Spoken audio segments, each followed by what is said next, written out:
Good morning. Co-design, great question. So I'm recording this because that's such a big question. I feel like I need to kind of give a bit of an example as well as kind of some generalizations.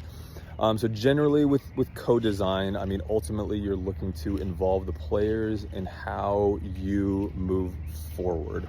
When we start out in preseason, we'll have a few sessions, some real kind of basic sessions, a lot of just play oriented. And from that, we kind of, get some impressions as to what our strengths are, where we feel like success is, and where we might have areas to like lean into for growing, as well as, lean into for, areas of improvement. And so for our team specifically, the three quote unquote principles that they have identified as where we want to be are possession, controlling the ball. We want to have possession of the ball, aggression, and chemistry.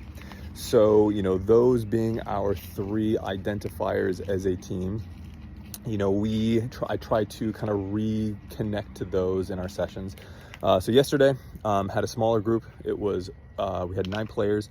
And so we started 4v4+1, and we played to 2 goals to 2 goals. I made the field a bit shallower, like 25 yards, and a little bit wider, like 30 yards. Just kind of a different space orientation to give them a different challenge. And so we played, like I said, 4v4+1 for about 10 or so minutes, paused, and I could tell that one team was kind of struggling a bit. They were not having the success I think that they wanted. And so paused, and I said, okay, blue team, you guys go over there, and black team, bring it in. Black team's the team that was kind of struggling. And so, they offered a couple ideas. I said, how do you think it's going? And they're like, oh, it's not going very well at all. We're not connecting. We don't feel like we have the chemistry that we want. We're not controlling possession. It's like, okay. I was like, let me offer an idea if that's okay. And they said, yeah. I was like, well, I do like how, and they were looking for the high target. They were always looking long. And, even though it wasn't always successful, those shots that they were taking from distance, they were looking long. And I said, I like how you're looking long, but you're also seeing short. Instead of just looking short, playing short, you're seeing opportunities that go long. So you're not making the shots, you're looking long rather than just, seeing short. You're not looking short to see short, you're looking long and seeing short. But to your point, fair point, you want to, you're not getting possession as much as you want. You're not, maybe a little bit of lack of chemistry. What do you want to do? And they said, we want to add a touch restriction. I said, okay. And if you've seen any of my content, you know that touch restrictions are generally not something I like.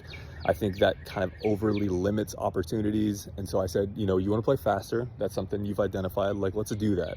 But rather than maybe a touch restriction, I said, how about we do like a touch encouragement?